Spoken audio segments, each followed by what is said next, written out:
The subject of our panel is conflicts of interest, and I suspect that your first question is going to be, well, why do we care? Let me introduce my co-panelist, Henry Owsley. To my immediate left is the CEO and chairman of the Gordian Group. We also have Jeff Reich, who's a partner at Proskauer Rose in New York, and then finally Barry Ridings at Lazard. I think none of these guys needs any introduction.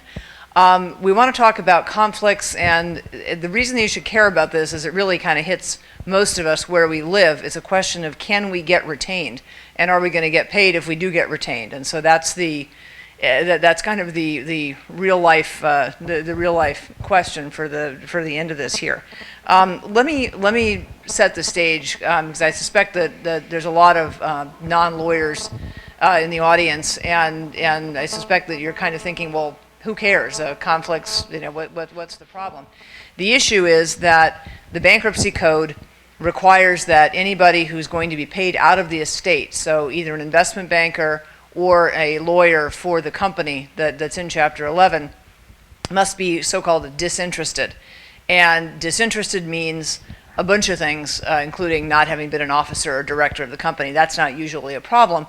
But the real killer is that you have to not held an interest materially adverse to the interests of any interest or any stakeholder in the estate. So what does that really mean? Clearly it means that the easy part is that it means you can't have a claim against the company that's filing, which means that if you are their lawyer or their investment banker and you've been working with the company for a while and they file Chapter 11, you better make sure you get paid first. They can't owe you money at the time that they file, because then you're a creditor and then you have an adverse claim. This can be dealt with in a number of ways. One of the subtler evolutions of that rule is the Pillow-Tex case of now a number of years ago.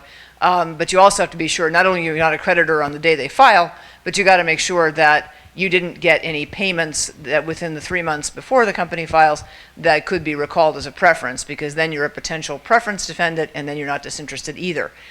So various strategies for dealing with that, which we can get into if we have time. But how do you avoid, but does the disinterestedness go farther than that? What about a firm that has other clients who it doesn't represent obviously in connection with this debtor, but it does represent those clients, and those clients are creditors of this estate? The U.S. trustee has been taking the position that may very well constitute an adverse interest. If it's not a big enough relationship, it doesn't. But there have some decisions seem to indicate something approaching a zero tolerance policy for that kind of thing. Now, so that's the issue. The question is, how far does this disinterestedness requirement go? That's the law. Now I want to talk about, I think part of the panel we want to talk about real life. Who cares? What if you're not filing? Who cares about all this stuff? What if you just have a concern that maybe your advisors, if you're the company, maybe your advisors aren't going to be sufficiently aggressive on your behalf because they've got one eye out on the next deal and think, well, I don't want to tick off the big creditors in this whole scenario here, because maybe I'm going to be working for them soon. Do you have to make sure as the client that your advisors don't have conflicting interests or don't have a business plan of getting work from the company's biggest creditors? So I've been talking for long enough. First, let's talk about the out of court and the kind of real life scenarios. And I'm going to ask Henry if he could kick off with some thoughts about what a company should be concerned about, and what you potentially as investing in a company should be concerned about should there be trouble, or if there's already trouble. How do you look at your advisors or your potential advisors, and what concerns should you have as you're choosing among them? Thank you, Katie. I'm going to address this to what the private equity firms of the world who are investing in these companies, because I think that is the starkest distinction here in terms of how the conflict of interest plays out. A lot of people in this business on the investment banking side have an active bondholder representation practice.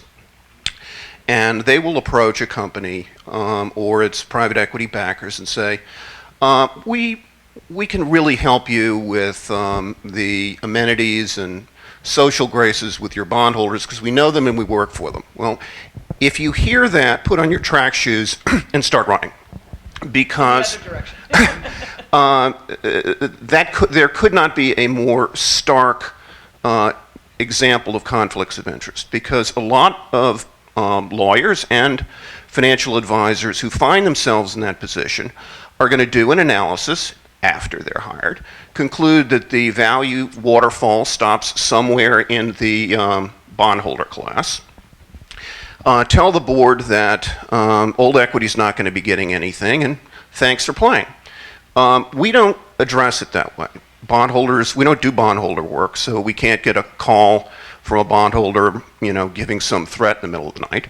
And we believe old equity has value, whether or not it passes the waterfall test. Old equity clearly has option value as well as control value. And we think that those indicia of value are worth preserving and fighting for. Well, I think it's a really good point. There's kind of a control premium for existing equity, because at a minimum, they're the ones who've decided to put the company through a restructuring process, whether it's outside of court or in court. And I think Henry's exactly right. You can't. If somebody asked me recently what the biggest mistake that I have seen companies make in terms of trying to restructure, trying to avoid Chapter 11, which everybody, of course, always wants to avoid. Frankly, a lot of times even the advisors, because it's much easier to do these things out of court when you don't have the issue of the true disinterestedness, the legal standard that we'll talk about in a minute, and I raised before. And I said that the thing that I thought was the biggest problem, and I'm going to ask each of you, so be prepared, what you think the biggest problem is. What I think the biggest problem is listening to that statement that Henry just quoted. We have a great relation. Don't worry, we have a great relationship with the bank. Well, you do until you don't, and you will find out that you don't at a very inopportune moment. And so I think the idea that you can rely on, we worked with them in the last deal, we have a good relationship with them, we know these guys, we know how they think. I think that's probably the biggest shibboleth out there. Jeff, can I ask you to give your thoughts on that? Sure. I think that one thing that we have all realized or know is that saying that you've worked opposite someone at the table in different deals does not guarantee you in any way kind of result. This is business. It may be your buddy who you deal with, but this is business, and you can't cut a deal that's on friendship. So I think when someone comes and tells you, that we deal with these people all the time, I think the most you can say is that they will know who I am, but you're not going to be able to get any favors as a result of that.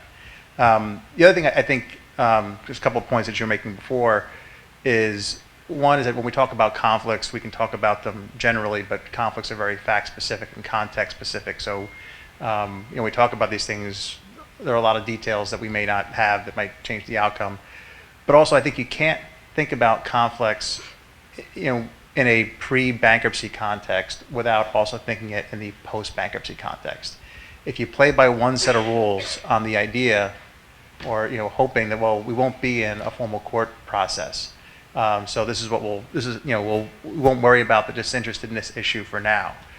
But fast forward 3-4 months from now, and you can't do the workout that you thought you were going to do. Your banks are breathing down your throat or down your neck, and guess what? You have to file. But then you go, oops, I have a conflict, and now I can't take you in.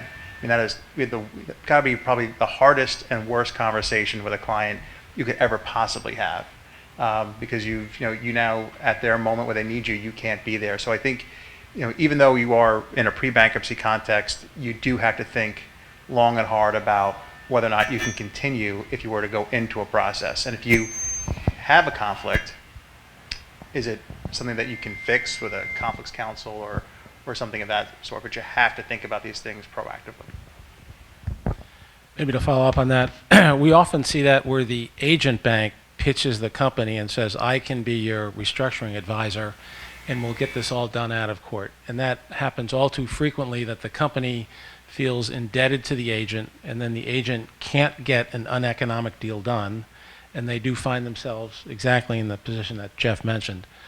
Another point about what Henry mentioned, just to comment, again, most of the restructuring professionals tend to focus either on debtor or creditor.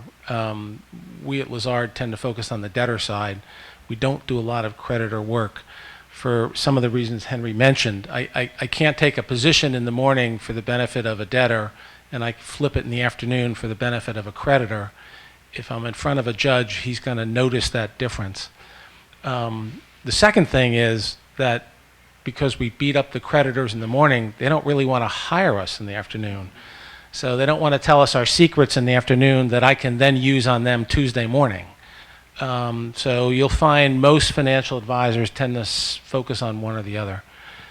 Where I do disagree with Henry is out-of-the-money equity having some sort of intrinsic value.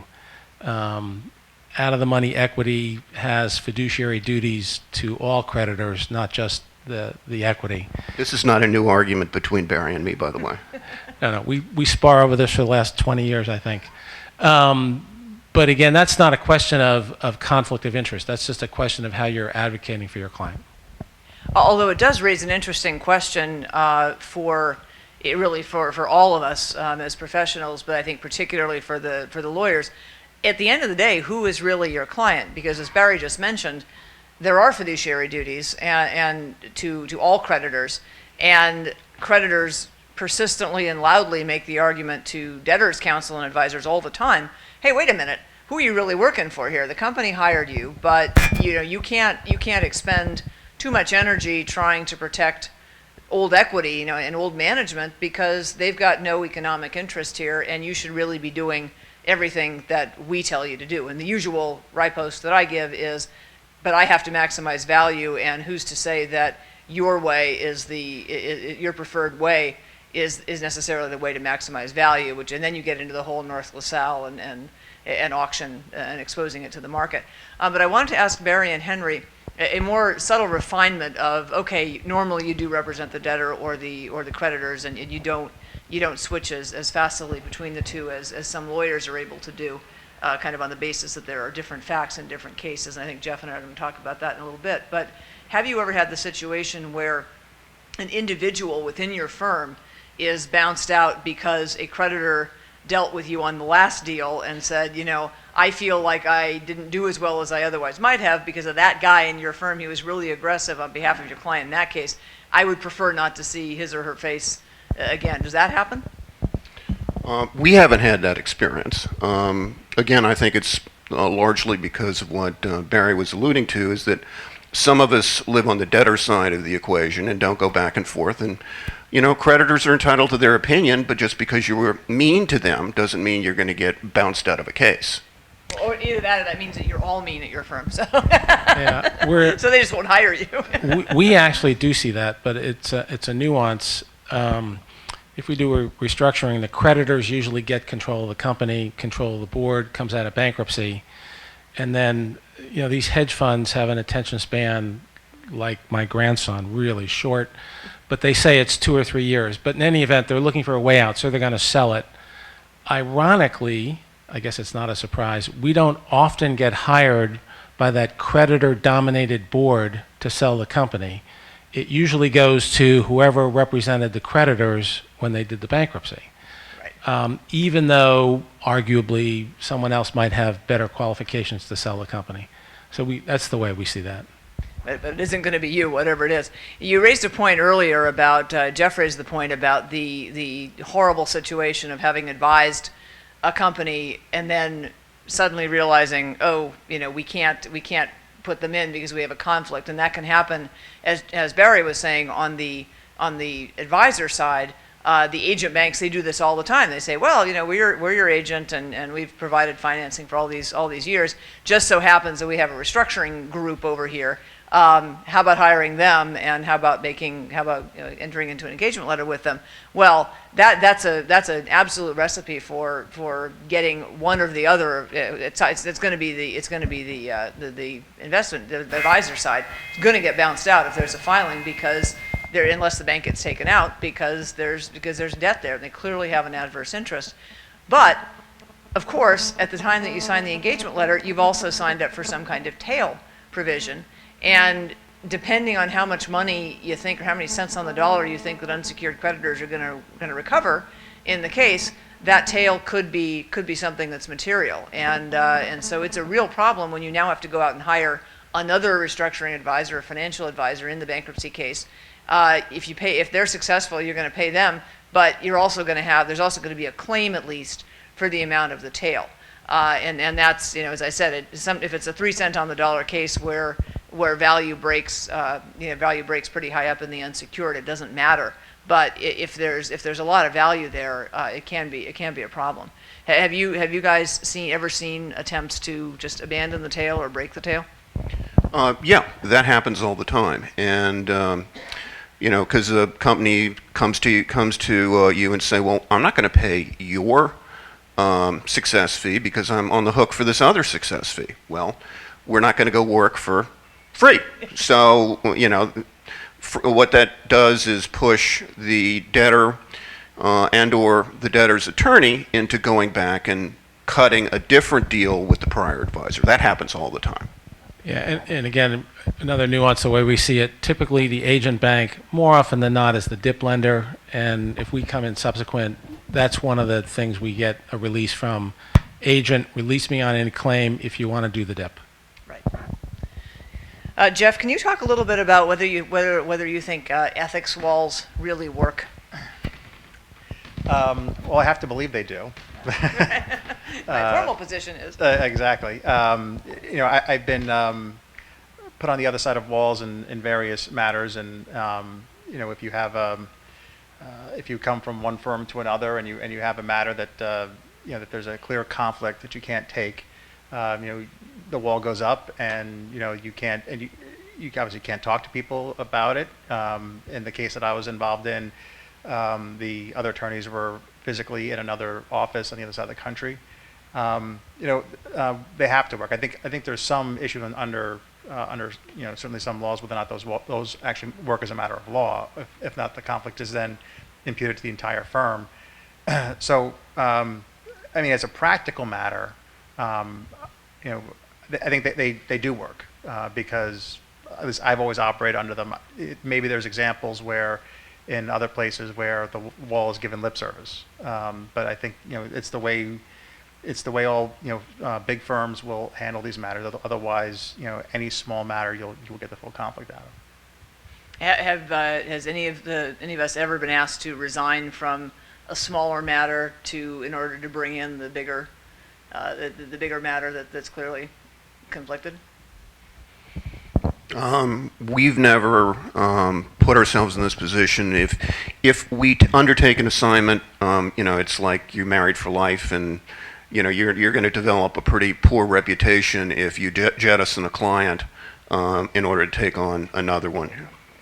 Yeah, I agree with Henry. We'll usually, before we take on a matter, we'll look at, is this the right company we want to be with? Do we want to be with the debtor? Do we want to represent a potential buyer? And for us, it really focuses around the economics. Where do we have the highest chance of making the most money we can for the firm? Just one other comment about what Jeff said about what's the fear that we have about conflicts internally. And again, what I tell all of the guys in the restructuring group is that in the pecking order of the universe, there's God first, Archangel Michael second, bankruptcy judge third. If you cross a bankruptcy judge, he can put you in jail, but he can certainly ruin your career. So you need to be pretty darn careful if you're going to sign something in front of a judge. And again, the other thing in our business, if you break the rules, they often put you in jail for insider trading. So you have to be really, really careful in the investment banking world. Yeah, that's an excellent point. The only thing I would add to that is that in that hierarchy, the U.S. trustee is fourth, and I want to go to that because I think there are really different views among professionals about how solicitous one should/has to be to the U.S. trustee, who, as we all know, is not a bankruptcy judge. But the judges don't really, unless someone brings something to the judge on a point of conflict, and God forbid you should ever get that far. My own view is that I will be very solicitous of the U.S. trustee. I will absolutely ensure the maximum amount of disclosure, even if I think it's irrelevant, even if the U.S. trustee has told me that he or she thinks it's probably irrelevant, I'm going to put it in my papers anyway. Because the last thing I want is, it would be very painful to not be able to be engaged in the first place, but the only thing more painful than that would be to incur a bunch of fees and get provisionally engaged, or be doing a lot of work in the weeks before the fee application or the retention application comes up, and then find out I'm not going to get retained. So I don't think there's anybody. It was kind of like the earlier question about, are reporters going to be fair? Well, of course, we're all going to sit up here and say we're going to disclose, but I think that if you do a survey and you look and see what firms and what law firms and FA firms actually do disclose, I think you see a pretty wide variance. At least I've always gone toward the maximal disclosure, even if it makes really boring reading. Do you guys disagree with that? I was going to say, Katie, that first of all, I can't, just for the record, I don't adopt that bankruptcy judge is a third in the pecking order. Okay? I would actually go a bit higher. Yeah, what's God done for you? Exactly. So, but I think that of all the cases that you read, when law firms or professionals do something wrong on a disclosure issue, the issue is always they didn't do enough. Right. Either they decided on their own.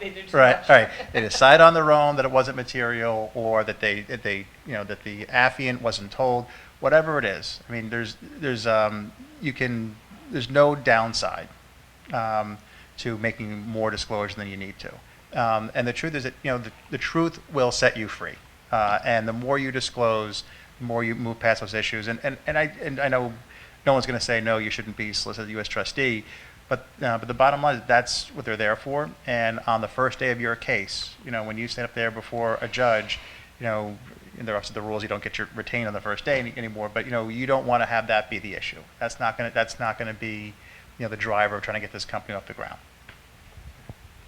We had a matter where we were doing a pre-petition M&A deal, which would be followed by a bankruptcy to consummate it. And the U.S. trustee in our retention papers wanted us to disclose our relationship with each of the bidders and naming the bidders. And so we had a real problem with that. So what we ended up doing is we disclosed everything to the U.S. trustee, what the names were and what our relationship had been with those bidders on other deals, and just identified them by A, B, C, D. They also wanted all the bids disclosed, which we said that doesn't work. So we ended up compromising with the U.S. trustee to make the transaction work. But they were definitely focused on, did Lazard have a prior relationship with any of the other bidders that were bidding on this company? Yeah, I mean, I have the same experience. We over-disclose, as Jeff alluded to, and we've had to enter into negotiations with the U.S. trustee before on a variety of issues, and it's painful, but my experience has been it always in the end gets worked out. Yeah, no, I think that's exactly right. The only time it doesn't get worked out is if you don't go down that road and don't disclose. But I think Barry raises a really interesting point, which is that if it's going to affect the actual, if it's going to screw up your attempt to get your sale approved, and you were doing an M&A process beforehand and then getting it confirmed, which of course is always tricky because the U.S. trustee is going to think, well, why don't you just file and then run a process? And there are a lot of good reasons for not doing that in particular cases. I want to go back before we start talking about the sort of in-court details, which we're going down a little bit now, about consistency. And Barry mentioned this. I think that attorneys and investment bankers / FAs have slightly different standards that they are held to in this regard. I feel as though it's easier for attorneys because we can say the facts of every case are different, and therefore it's okay for us to advocate one position in one case and take a seemingly contrary position, or at least advocate for a different side, if you will, of the same dispute in another case, even if it's in front of the same judge, because you can argue the facts are different. I do think the caveat to that, though, is if the facts aren't different, one does risk one's credibility and in making an argument, especially before the same judge on a different side, a different case. But I think in terms of financial analysis that an FA does, you guys can't really do that, can you? You have to be pretty consistent because a DCF is a DCF. It's not going to change. Yeah, you hit the head with that observation, because this comes up in valuation, and if you try to put, your finger on the scale too heavily, you're going to, it's going to come back and bite you in the very next case where, you're adding various things. You use the DCF. You're adding various risk premiums which are inappropriate, and so on and so forth, and Actually, we've had some very interesting experiences in contested valuation hearings, where I've actually seen some people take some really aggressive positions. We see this a lot because we do a lot of litigation support work, and we feel that we need to be, extremely consistent, across the board. Yeah, I agree 100%. Again, valuation is not it's not an advocacy position. It's generally accepted valuation techniques consistently applied. And then again, our check and balance internally is that no partner can go testify on an evaluation unless he's come back to the other partners to review his conclusions, and we have to make sure that he's crossed the T's and dotted the I's. Well, and you raised the expert testimony and that whole thing, which is what I would like to get into next. So now we're transitioning into court world, where there's the permanent record, goes on your permanent record. You can always be found out about what you said in the prior cases that you've worked on, and I've not seen attorneys ever get pilloried with this, but you certainly see it with experts all the time, or at least people are attempting to do so. So I have a number of questions for the panel in this area, but I want to start with it was something that's become extremely popular, and I'm just not sure that it works. I certainly don't think it works for FAs, and I want to know what you guys think. But there's a whole idea of conflicts counsel. So the idea is that some of the larger law firms that range over many states and many countries and have literally tens of thousands of clients, it's got to be the rare situation in which that kind of firm represents a very large debtor with a huge number of creditors, a public company, and can honestly say we have absolutely no relationships with anybody who's had any claim against this company. It's almost laughable to think that you can. And of course you do all the searches that you can think of and all that, but you may not even know, you don't even know who all the equity holders are if it's a public company. Very difficult to find that out unless it's really quite closely held. So you make all those disclosures and all that, and then you say, well, we do have a relationship with XYZ Bank that has a claim, but anything that has to do with that bank, it's okay. We'll engage conflicts counsel, and that seems to go okay. You don't tend to see a lot of conflicts counsel actually standing up in court ever. At least I haven't. Jeff, what's your perception? And then I want to ask if you on the FA side, is there such a thing as a conflict FA? I've never seen it. Well, I mean, this question came up in a case recently called the MF Global, where that question was asked, and the answer came back of, well, at least the law firm representing the trustee said conflicts counsels are an accepted use, and for the very reason that Katie was talking about. You can, if you're a big law firm and there's a bank or a large creditor that's probably represented by almost every other law firm in the city as well, it's going to be hard to find a law firm that can handle the size of the case that you need without having to engage conflicts counsel. I have seen it in action in cases where there's clear issues that primary debtors counsel won't go there. My view is that so long as that issue doesn't become the case, there's probably it can work efficiently. And I think in some jurisdictions, you almost have one built in. For example, if you're a non-Delaware firm and you go to Delaware, you're going to hire local counsel. You have one built in. From my perspective, the key is that you tell your client when you start the engagement, we can do the following things with this creditor. We can do the investigation, we can do the analysis, we can sit across the table, but we can't file a lawsuit.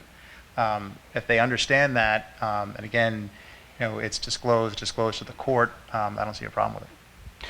Yeah, I want to underscore something that Barry earlier alluded to, which is when you go into these cases, you're going to have to go in eyes wide open because there really is, in my view, no effective conflicts financial advisor substitute. If you think there is a big conflict, you've got to think long and hard about taking on the engagement in the first place. And something else, one of the big parts of our job is to help the company identify, a course that it's going to steer by for the duration of the restructuring. And to the extent that that's going to roll over on some constituencies more than others, you need to be aware of that. And if it's going to cause some existing clients pain, you need to put that into your calculus of whether you are fit to undertake the assignment. No, agreed. And it's a question of just disclosing all the relations you have with parties in interest. And kind of the two ones that are easy to think about. One, probably everybody does business with Verizon. So if Verizon is a creditor in a case and your firm uses Verizon, is that an issue? Well, you disclose it. It's probably not an issue. Now let's say the lender to the debtor is JP Morgan and the lender to your firm is JP Morgan. Is that a conflict? Maybe yes, maybe no. You disclose it. And then it runs the full gamut. Have I done business with any of the board members for their companies? Again, all disclosable. And at some point, again, there are black and white conflicts, but on the gray ones, you kind of know it when you see it. It's really hard there's really no black and white, on something like that. Well, and then that goes to the question that we started out with. Even if you're not in court, and even if you pass the true disinterestedness test, are you going to get a call some evening from the chair of your firm? Of course, you guys both are the chairs of your firm, so you don't have this problem. But but I could have this problem. I'm not quite the chair of Lazard. I wish I was, but I'm not quite there yet. Well, you're in that God hierarchy. You're pretty high up. I don't even make the top 10. So are you going to get a call saying, hey, I heard that you were being pretty aggressive in court, against a senior lender. I represent a lot of senior lenders. I don't represent that one, but I might like to.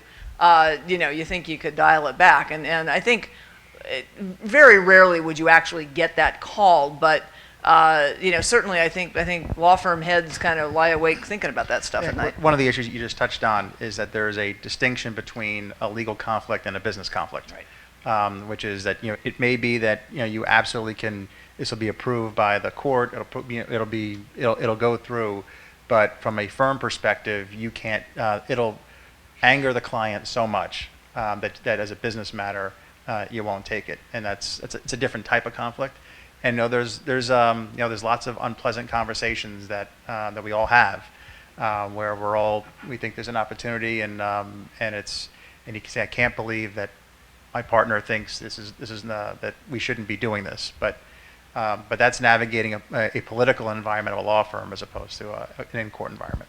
Yeah, well, I think that's right, and maybe things like that, conflicts like that mean that you never get to the court environment, but it's particularly galling, and this is just whining now, but it's particularly galling when a client who does not intend to hire you for the particular giant airline bankruptcy that just filed. Oh, what could I be speaking of? A client doesn't intend to hire you, but they also don't want you to pitch any other clients who are already in that case because they know that one of the big issues in the case is going to be something that they would not like to see you on the other side of. So, don't even think about going close to that case because we know they're going to challenge, some structure, and we have a structure like that too, and we wouldn't want you advocating to challenge that. Now, that's something that's never going to see the inside of a U.S. trustee's office because your firm is going to say, well, we don't want to anger. They're not hiring us for this, but we don't want them to never hire us again because we disregarded their wishes in that regard. So but you're right. It's definitely the distinction between an issue conflict or a business conflict and an actual legal conflict. So let's go to the always thorny issue of experts, and this is something that it has to be ingrained, because I always think of bankruptcy lawyers as not real litigators, with air quotes around the real. And we don't tend to immediately think about these issues about experts, because we're always hoping that we'll just be allowed to testify to everything ourselves like usual, and that we won't actually have to get anybody up on the stand. But when you guys are contemplating, when you're hired contemplating that you will have to provide expert testimony, do you separate that? Do you designate someone as going to provide the testimony, and that person doesn't talk to the attorneys? It's a little bit better now, because the federal rules of evidence have been changed so that you don't have to provide all drafts of reports and all that. But do you do the kind of dual thing where there's one person who meets with the attorneys and talks about strategy and what we would like this report to say and all that, and then another person who kind of stays above the fray and remains, so they can truly answer the question, well, did Ms. Coleman sit down and tell you what she wanted the valuation to be? They can say, I've never seen her before in my life. Do you do that, or do you implement it after the fact, or how does it work? Yeah, what we'll do is we actually will separate the team. So the expert will drop out of any negotiations with the creditor. So the expert can't negotiate a settlement with the creditor. Someone else on the team negotiates that, and the expert will just focus on the valuation. And that's the way we cut it. But that's about the only way we cut it. Yeah, we do pretty much the same thing, and we take the attorney's direction on this, because the law firm will come to you and said, okay, who's going to be the testifier? We have a policy that the law firm pretty much gets to choose which of the partners is going to testify. So then if that person is going to be put in a closet and work one-on-one with the attorneys for however long the adverse proceeding continues, which in front of Judge Carey in the Spansion matter lasted a very long time. I was getting the smell of mothballs from the closet. Yeah, have cedar blocks put in there to cover you. And what about what position do you take on expert reports? Do you have the attorneys draft them initially? Do you draft them and then show them to the attorneys? Do you refuse to let the attorneys anywhere near them? What's the policy there? We let the attorneys take a look at them, but we view them as our material, not the attorney's material, and so we write virtually every draft, and we like any person cherishes and good editing, so that's fine with us. Right, same with us. We'll draft it. We'll show it to the attorneys for comment, but again, it's our report, and then we have our own internal check and balance to make sure we all sign off on it. Right. Well, there's almost no good answer to who wrote this, and you don't want them sheepishly looking over at the attorneys and say, I see you looked over at your attorney, and then of course then there's the use of it going forward, and it's going to become a public document. Do you and of course you can then be hoisted on your own petard, and you don't want to say in that next case, oh well, the attorneys wrote that, I never saw it before in my life. Do you feel that the expert report is sometimes unnecessary? Do you try to? Is it possible to avoid even having one? It depends. It depends on how the case, the dynamics. You need trial exhibits. Sometimes you need to explain the trial exhibits. A report comes in handy. If you're going to be deposed, opposing attorney wants you to have as much in writing as you possibly can, so that you can be, strung up on every single sentence you. Right. And again, it may sound a little perverse, but there's some firms we like going up against. So we're going to say a company's, for example, worth X, and they're going to say it's worth 5X. Maybe it could be worth 1.2X, but it can't be 5X. Right. That will be fun. The deposition will be fun. The testimony will be fun. So we actually enjoy those. They don't happen too often, but it's actually in direct proportion to the level of bankruptcies. The fewer the bankruptcies, the more litigation there seems to be somehow. Yeah, that is certainly true. just proving that work expands to fill a vacuum.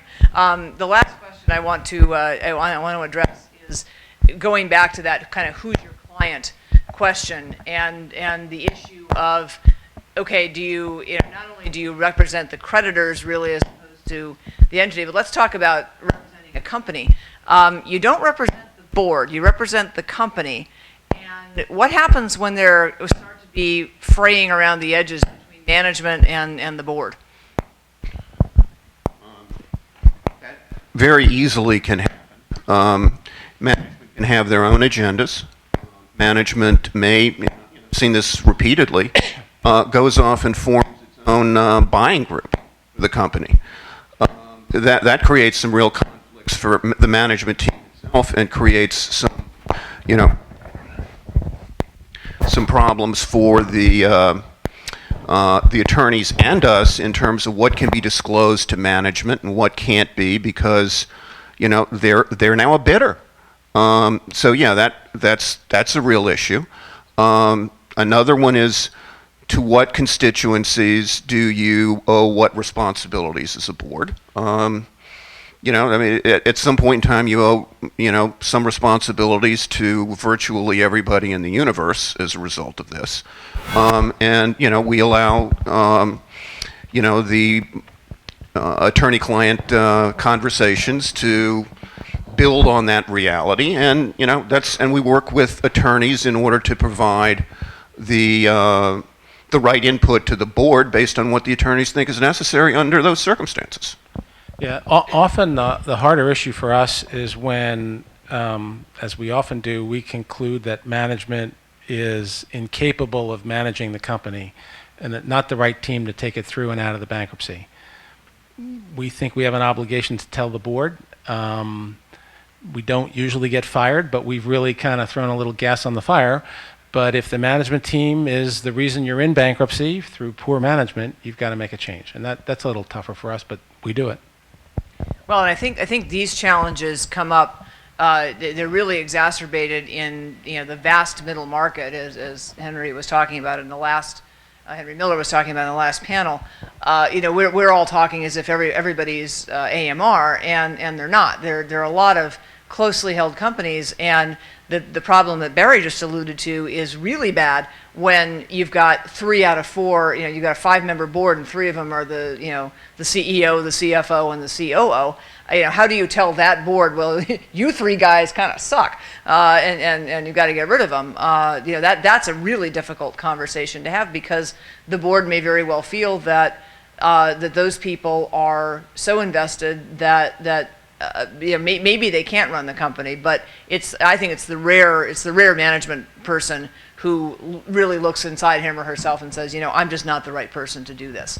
Some of them do, and then they'll hire a CRO, and then everything will be fine. But or you'll have a different set of problems. I guess I should say it that way. But it's difficult to say the least when the board has management, and that brings us to kind of the last question I want to talk about, which is the issue of closely held corporations. There are, what if it's a flow-through entity, and there's going to be cancellation of indebtedness income? How do you advise people who may themselves then end up having that tax liability?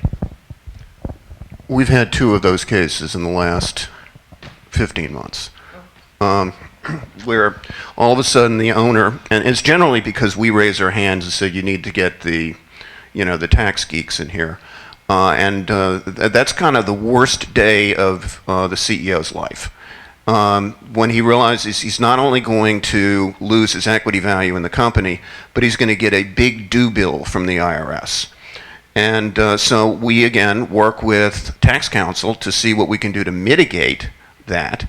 And then, try to hold the CEO's hand to make sure that, we do this, and we work with them to structure whatever settlement with a buyer or whatever to pick up as much as humanly possible. In the context of closely held companies, I've dealt with a few of those.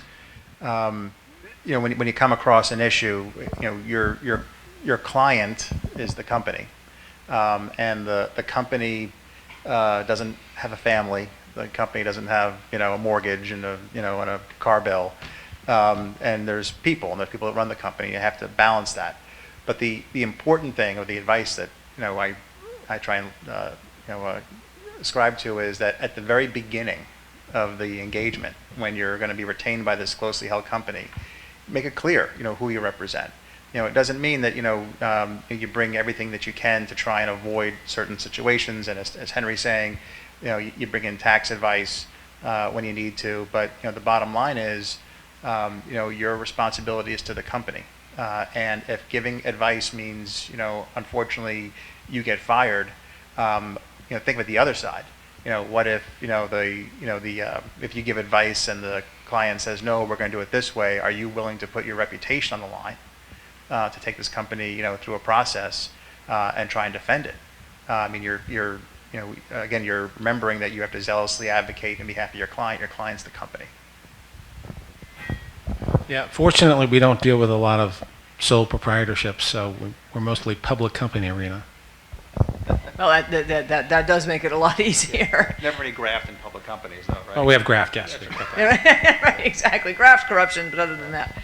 Well, and that raises another interesting point, which is if you're representing maybe not a closely held or sole proprietorship or anything like that, but you're representing a portfolio company of a private equity company, and I want to go back to whether that creates problems with with the disinterested standard in the first place. But let's say that the private equity sponsor wants to do a new value plan, wants to put in money. Well, I think it's pretty clear that if you represent the company, you can't negotiate that just with the private equity sponsor. And Jeff and I were talking about this a little bit before. My practice when representing, if a private equity client calls up and says, we have a portfolio company that's in trouble, I will usually insist that if I'm going to represent the portfolio company, that is, I would usually insist that the private equity guys get their own counsel. Now, they may not, they will have brought me in, certainly, but I can't be their counsel because there are certain situations in which they have either no interest because old equity no economic interest because old equity is out of the money by such a long way that it can never recover, or they may, in a happier scenario, they may be negotiating with my client, the company, for how much more money they're going to put in order to get an equity interest in the reorganized debtor. Do you guys think that relationship and you know how private equity companies are, they usually think they are the company, and so they're a little surprised when you say, well, actually I represent those guys, but not so much you. Yeah, we'll see that. We'll actually encourage the PE firm to go get their own financial advisor. They usually don't. They think they're smarter than anybody else in the room. Right, just ask them. Yeah. Yeah, well, your job at this point in time shifts because of North LaSalle to going and conducting a full and fair process so that you can get the deal done, because otherwise our judge is not going to confirm the plan. Well, right, and then that's and then talk about the uncomfortable conversations that Jeff was alluding to. It's a very uncomfortable conversation when the private equity sponsor, who, remember, brought you in the first place, comes and says, I want to put in more money, and you say, well, that's not going to be enough, and moreover, I have to go out and run a whole process and give other people the opportunity too. They hate that. They think, well, this is ridiculous. I should be able just to put in what I think is the right amount, and who are you to tell me that I have to auction it? So then it's nice to have that Supreme Court decision there, but they still sometimes don't really believe it. There's also when you have private equity lawyers, private equity parties who have been around distress enough times, they know a good amount, and they think that they want to drive home a result. Think, well, you can do it this way. Right, exactly. They think you can do it. Even though I'm not a lawyer, you can do it this That's way. We are about 2 minutes from 5:30. You guys have been incredibly patient and hung in. Thank you all for your attention, and we will see you at the gala.